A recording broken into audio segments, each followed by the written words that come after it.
Kat, and this is my video diary for the first season of The Real Housewives, or The Real Bachelorettes of Padua. When the season began, I was kind of in a rough place.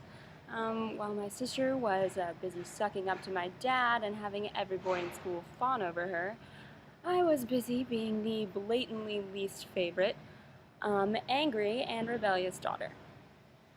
So when Petruchio all of a sudden started, being interested in me, whatever that was, I knew something was up. I wasn't even really into the idea of a boyfriend. It just isn't really my thing, I guess. I wasn't into it. So suddenly he comes out and thinks that I'll just date him out of nowhere. This new kid just thinks that I'm just gonna date him because he's suddenly into me.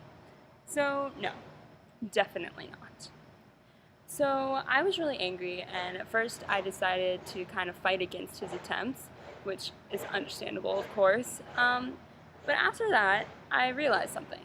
I realized that Petruchio only wanted me so that he could have access to my money, which is completely ridiculous.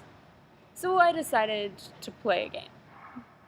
Um, and of course, there was also the fact that once I was taken, Bianca was allowed to date someone, and that turned out to be Lucentio, but yeah.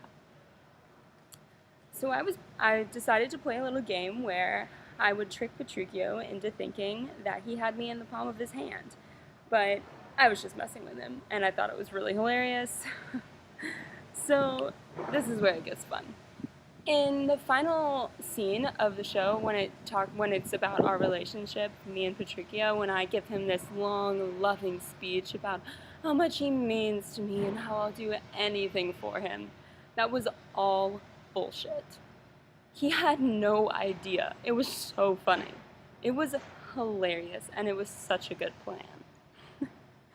So, I literally couldn't believe that he would think I or any other girl in her right mind would do any of those things for him. So the bottom line of this season for me, I guess, is that Petruchio's scum, and nobody will ever tame me.